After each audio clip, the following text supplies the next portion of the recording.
So, Assalamu alaikum, and I start uh, week 10's writing sessions TOEFL iBT in the name of Allah subhanahu wa ta'ala. And let's see what is waiting for you for this week. I'm not giving you anything new ideas.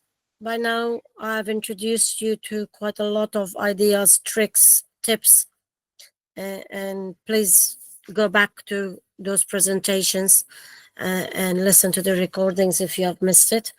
I'm sure they would be beneficial. Here, on the final weeks, I'm just going to walk you through a practice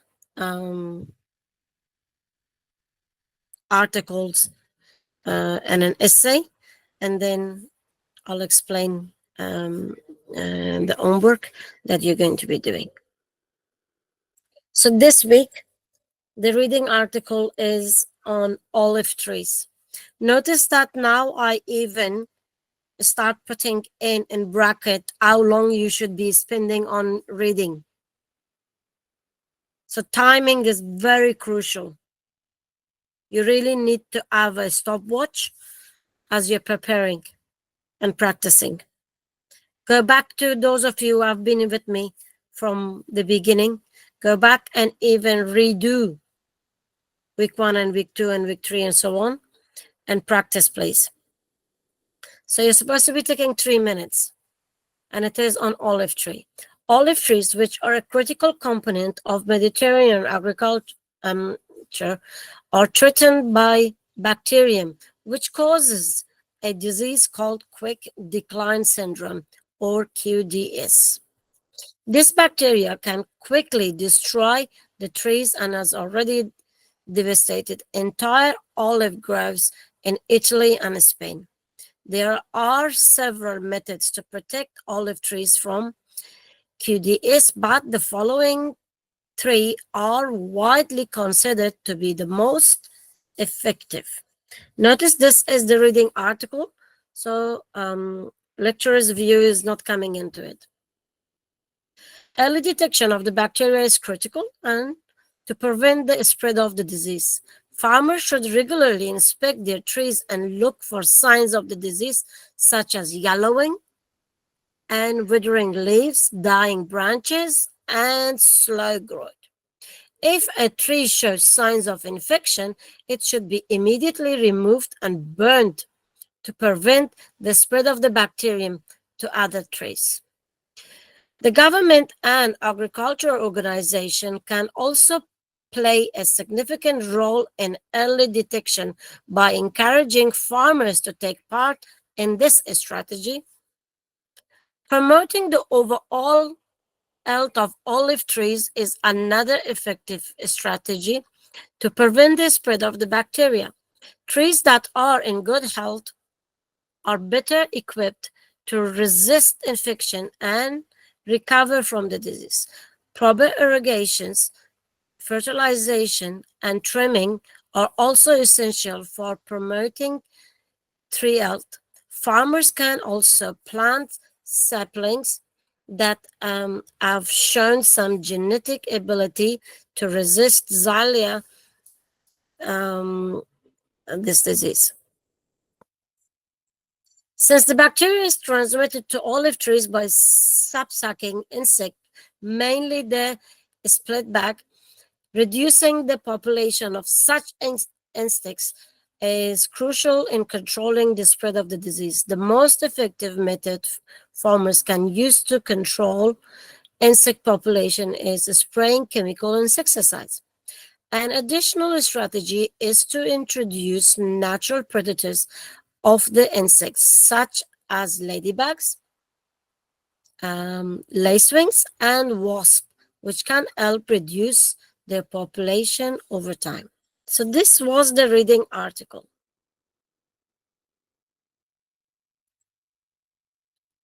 I have the audio. I'm going to play it, and then let me know if you can hear it, and I'll check with you. In the past, people have been telling me that they can't hear, but let's just see, maybe it works this time. Approaches out.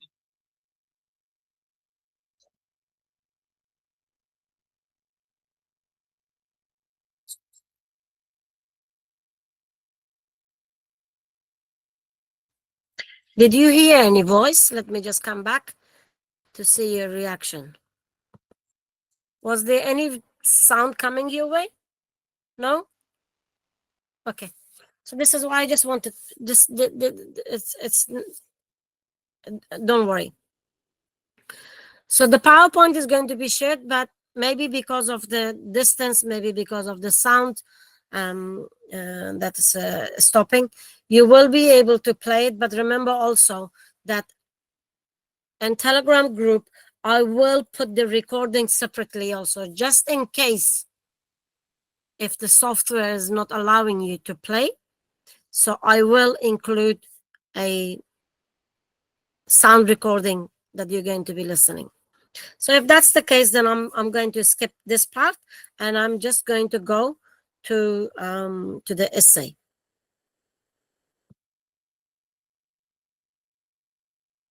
But for your sake, please do listen and try to take pen and paper and try to take notes, because you're actually doing your listening twice. Once you're doing it as part of with me, and try to listen to your listening or go back to your listening notes to see what advice they've given you. I don't want to cross the line and interfere, but there are techniques for listening and taking notes that you should be uh, following. So this is a sample essay. It is coming from the TOEFL iBT website. So I am not claiming that I have written this essay myself. The reading and the lecture are about quick decline syndrome, a disease that affects olive trees. The professor suggests three solutions to this problem. Meanwhile, the lecturer challenges each of the solutions. He believes that they won't save olive trees. So by now you probably noticed that the reading articles is very positive about solutions, and the lecturers always comes with negativity. Tries to contradict some or all. First, the author argues that early detection of the virus is key to stopping it. If you remember, this is exactly what I just read for you. According to the article, farmer can watch for diseased tree and immediately destroy them before the virus is spread to the other trees. The government can encourage them to do this. The lecturer challenges this suggestion. He says, so I just want to take a pause in here. The first part is an introduction. Yes? So it talks about, so the only thing is in here we are talking, we see professor. So the professor, if I was writing and you were writing, I wouldn't have used professor. I would have said reading article. But that's a little bit extra that is there from the article, unless if there's an introduction to the reading articles, I wouldn't have known, you wouldn't know. Then very briefly in here, so it shows that in the essay, we are discussing the reading articles. We are also discussing the lecturer, and the lecturer is challenging each of the solution. So 3 solutions is mentioned, and then that lecturer is not agreeing with anything. But it also says that the whole essay is about what topic, which is important. Then in the second paragraph, it goes in and it talks about the first solution. Yes, but notice the last sentence in second paragraph. The lecturer challenges this suggestion. Then it's going to the next paragraph and writing the idea. So this is what I've been telling you, and I'm giving you feedback is you guys are writing, but you are not linking your paragraph to the next paragraph. If I was writing, I would have probably put this one in here. But the reason I'm giving you a different suggestion is that this is linking. He says that constantly inspecting tree is expensive and time consuming. Moreover, by the time we spotted a diseased tree, the virus has already spread to other trees. And we know that, don't we, after COVID-19. Next, the author. So here, because of space in PowerPoint, I'm trying to put as much in one slide or in two slides. But if when you're writing, try to put a space. Try to put a space in here.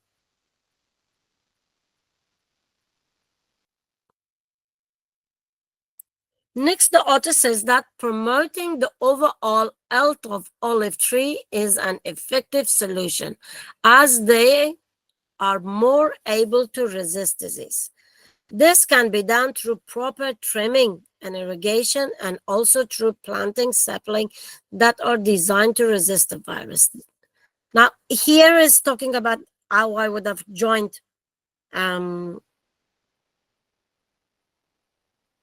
the lecturer's point in the same. So here they have done it. They have put it in the same paragraph. The lecturer calls this into question as well.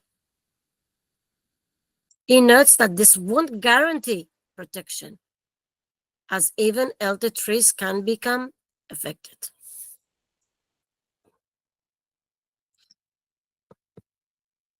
He also notes that generally resist sapling can be very expensive for farmers to purchase. So the third one is also resisting and saying that it's expensive. Finally, so now it's the conclusion. The article suggests spraying insecticides to stop the virus, as it is often spread by insects like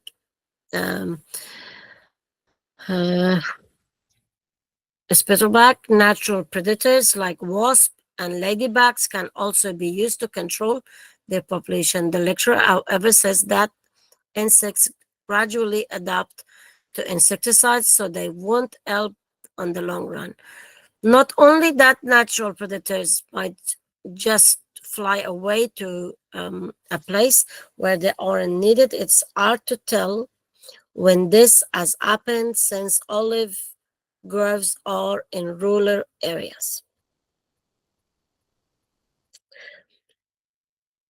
I think this essay could be written much better by you. And this is why I keep on telling you week after week. I give you an example, and this is coming from TOEFL iBT. But when I read some students who do honor me with their homework, the rest are not sending anything. So that's up to you. Some of you are doing outstanding, way better than this. To me, this is not a conclusion. To me, this is another paragraph, and it's about talking about the final. So therefore, I challenge you, read the articles, give yourself, put a clock, and take some notes. Though you have an essay in front of you, then listen to the lecturer, and then try to write yourself. Completely forget about this.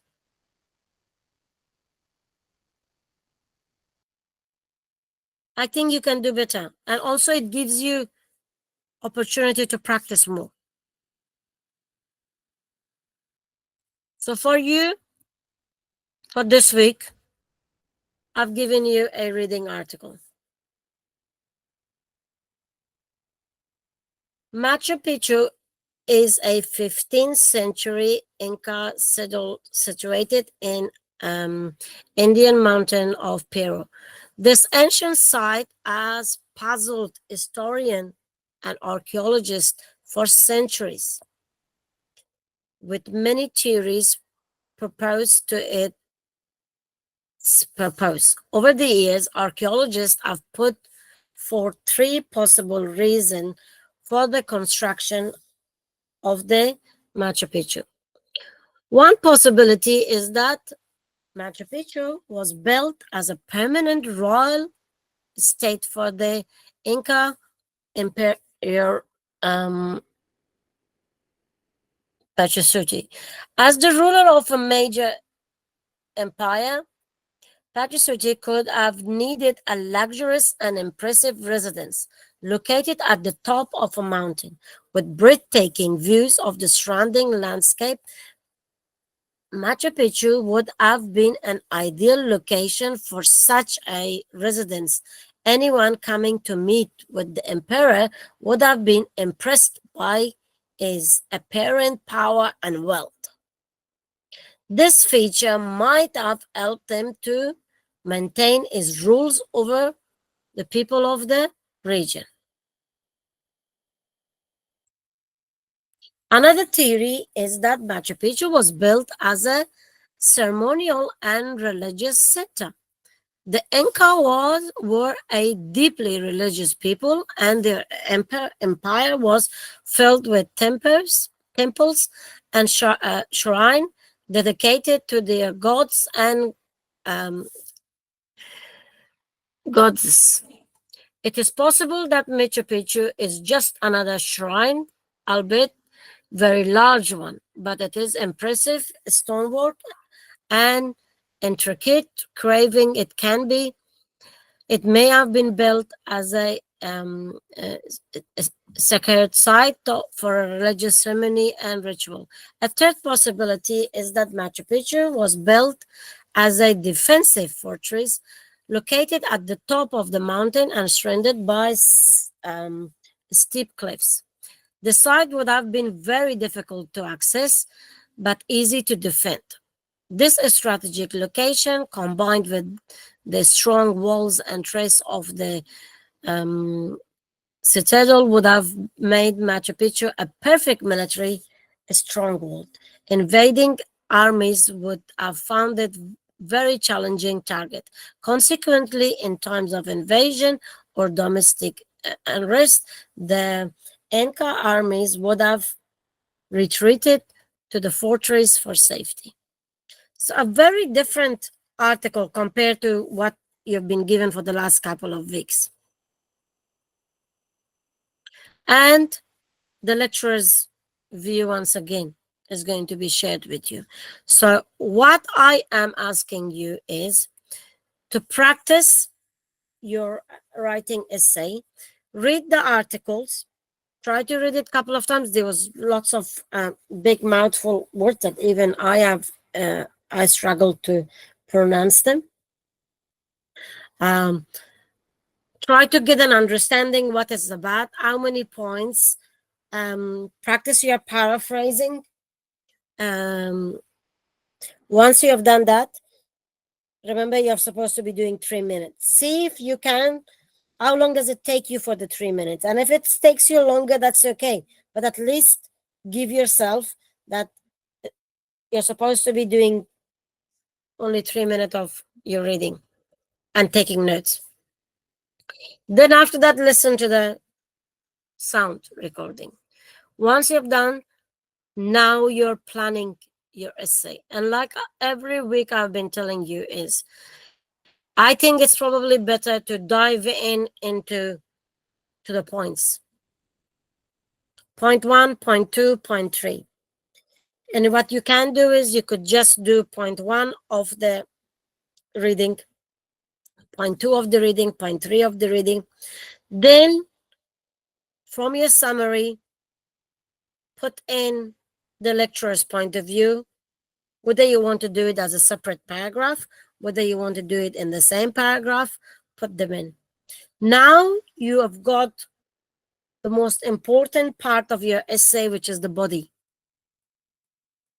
Write your introduction and then write a conclusion that you are going to be making a summary.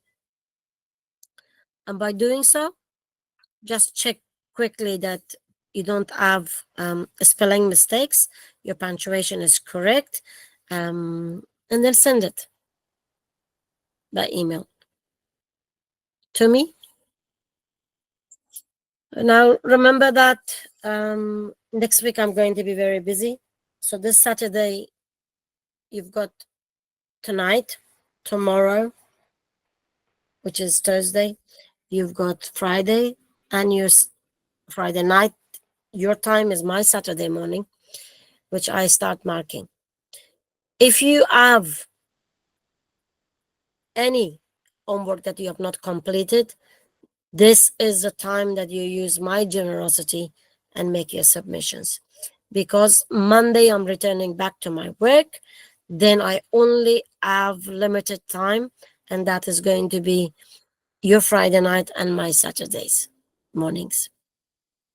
So if you want, send them. I was away for the last 2 days, but I returned home this afternoon, and I had one essay that was submitted to me. I did provide feedback. So that is for you to take this opportunity and send your essays as fast as you can, so then I can provide you the feedback that you are asking. Other than that, I think I don't have anything else to say. Just give me 1 minute because I need to. And if you have any questions, please write it in the chat box while Ms. Qayumi wants me to